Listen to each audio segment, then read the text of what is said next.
And there's essentially two ideas on this DBQ bill that was passed, okay, which is essentially the VA secretary has the power to remove public DBQs. And majority are against it, which in my opinion is the right answer. And my opinion is always right anyways. That's a joke. But the kickback and not just one or two comments, I think across the three channels, I would probably over 100. I'm not sure. And those are people who are commenting. So it doesn't include all the people who are not commenting. A lot of people were describing, hey, veterans shouldn't be able to pay for a DBQ and be service connected because it's a one-time visit, that doctor's not their treating physician, and all of these aspects. And as I'm reading them, I'm like, well, the VA also pays for DBQs on a one-time visit for professionals who are not your treating physician, and that's called a C&P exam. So if your argument is a one-time visit isn't sufficient, which I would agree with, that's not just private, that's C&P examiners. And then it's like, okay, well, what's the fix? Are primary physicians going to be required to do DBQs? Well, they already are. The issue is they're not. And so that was another aspect of that DBQ bill, the Veteran Benefits Improvement Act, that was passed and signed into law I want to say right after Christmas. I think it was Christmas Eve. Yeah. What a Christmas present, right? Anyways, that's just an aspect I didn't think of, is the defense of veterans going to that. But then the argument they created is exactly what the VA does. It's just insane to me. So I want your thoughts on the one-time. Yeah. As you were detailing it out, I mean, that's right where my mind went. It was the same thing. I was like, oh, C&P exam. That's exactly what that is. So I want to touch on one thing you said, and I think that it might have went over some people's heads. And I wanted you, since it was your comment, to clarify it a little bit. Okay, nice. You said the private, your healthcare provider. So what is your healthcare provider supposed to fill these out? Because they're supposed to, but they're not. What are you talking about?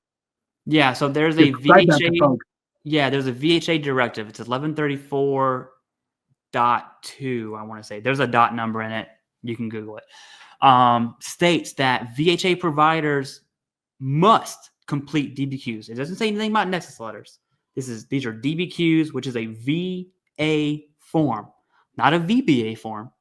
It's a VA form. That part's key, because VHA will say, well, it's a conflict of interest. And it's like, okay, well, this directive says it's not. And what a veteran does is, when you have a physician, which is about 90% of the time, they say no, what you're left with is nothing. That's it. You have no option. You're just not getting a DBQ at that point, unless you go to the private side.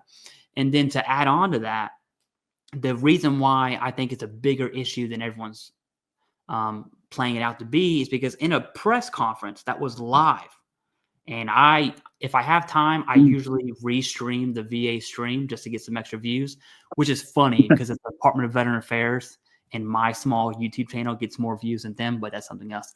Anyways, so I generally watch almost every single live press conference, and the VA secretary is asked a very good question. And the question was from a reporter this was from a veteran, actually. He had said, hey, if the only healthcare the veteran receives is through the VA, and for a VA claim, you're telling the veteran they need a DBQ from their treating physician, which is the best one to get, by the way, from your treating physician. But yet the veteran's treating physician, it's not that they don't complete the form, it's they refuse to complete it. So this is another level of saying no, because it's a conflict of interest, they're busy, whatever. What's left? Like, what option does that veteran have? And that's the question posed to the VA secretary. Now, this is McDonough. So if you're watching this, post January 20th, we're talking about VA Secretary McDonough under the Biden administration. His response was, he had said something about grinding his gears, a really dad jokey style. He's like, really grinds my gears or something like that. And he said, you know, I've spoken to VHA multiple times about doing that, blah, blah, blah, blah, blah. And then he talks about more veterans receiving more benefits. And it's just like, dude, okay. I didn't mind. That's when I made the decision that phrase really started to piss me off, because now you're using it as a cop-out, right? There's fact to that statement, but now you're taking that and kind of using it as a cop-out, and he doesn't answer the question. And so what that means is, yeah, if your treating physician at the VA doesn't complete your DBQ, what do you do if these DBQs go private? Well, you're not getting a DBQ. One, now it's not the end of the world, right? And you know what, Jason? Let's kick it to you on like, how could a provider still incorporate the required evidence? Because evidence is evidence.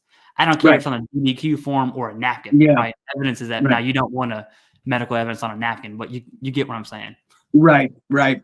So, you know, one of the things that we think about here is, okay, if the VA is my only provider and they won't, okay, well, now you're left with, where the hell am I going to go and how can I do it? You can go out to just find a doctor somewhere in your neighborhood or whatever, and see if they'll do it. Now, here's the thing, is that VA claims are kind of half medical and half legalese. So you need to make sure you kind of bundle it up accordingly. So to have a doctor complete it, you might need to bring them up to speed a little bit and essentially train the doctor in VA legalese with regard to your claim and the scheduled ratings and all that stuff. Another option, which we throw out here, is American Medical Experts. They also, this is their wheelhouse. They do medical evidence, Nexus, DBQs, evidence for SMC, aid and attendance, whatever it is, with the idea of incorporating VA legalese into all of the evidence to get it done appropriately. So that is a resource. Reach out to them. Free consultation. Too easy. Make an informed decision. If you move forward with them, great. If not, that's fine too. I don't care. Clay doesn't care. It's just another option, because sometimes we don't have options. So here is an option.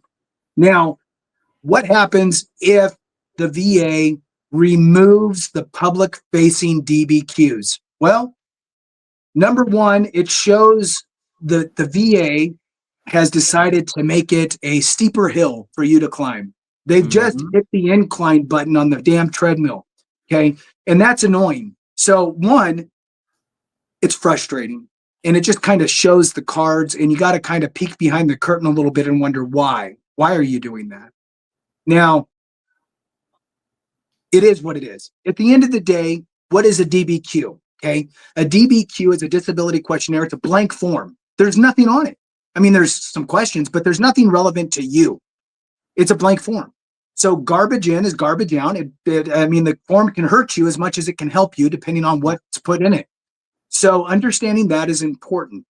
Now, what do I imagine would happen, or what would I do personally if I had to file a claim that would require a DBQ that would help me get the appropriate rating, and I didn't have access to a public-facing DBQ? One, I would probably ask my doctor, who's probably not at the VA because they won't do it, so a private doctor, to outline all the information that I would need to show the VA to rate me appropriately on that specific diagnostic code and the ICD codes and the durations, and I'd have them throw in static if that's a possibility, if my condition is static, and the levels of severity, again, related to the rating schedule for that specific body system and specific condition. And what I would imagine would happen here is we'd be able to do that and get it on a nice letterhead and very clear and concise. And I would supply that as the evidence, in addition to my medical records and all that stuff and my diagnosis, all the other evidence. But I would also have this kind of a 1-pager or 2-pager of all that information. And what I envision an organization like AME, American Medical Experts, what I imagine they would do is they are board certified doctors. They can do all the telehealth. They can do diagnosis. They could do everything. What I imagine they would do is, okay, well, DBQs are gone. Great. We'll create our own form. Mm-hmm. And it's going to be called the severity, symptoms, and something form, right? Veterans severity and symptoms form. And it's going to outline all the information that was previously on that DBQ, but in their own format, because it's going to be the same information that's needed. That's, again, cross-referenced to the schedule of rating. And it's just going to be a public form, not a VA form. And that would be utilized. So that's what I would do. And this is what I think that organizations that are veteran friendly, that provide these types of services for veterans, what I think they would do. Your thoughts, Clay? Yeah, no, that's exactly right. I don't know. I'm not sure about creating their own form, but I can talk about there are still private DBQs right now. TBI is one of them. You won't find the TBI DBQ on the public list because it's private. And so what, a neurologist will do, or psychiatrist, depending on what we're talking about here, they will just incorporate the evidence into the Nexus Letter in the same format. All a DBQ is the foundation of the Nexus. In fact, no DBQ, no Nexus, right? Because DBQ has your diagnosis, it has your symptoms, it reviews your medical records. The Nexus is just a paragraph format of a DBQ, so to speak. And so evidence is evidence. It's going to be in there one way or the other. And we see that currently with TBI. So it's not, I don't want to say the sky's falling. However, I think your analogy of hitting the up button on a treadmill, although it's been a long time since I've been on a treadmill, I do know that hitting that button really sucks, right? And that's exactly what it is.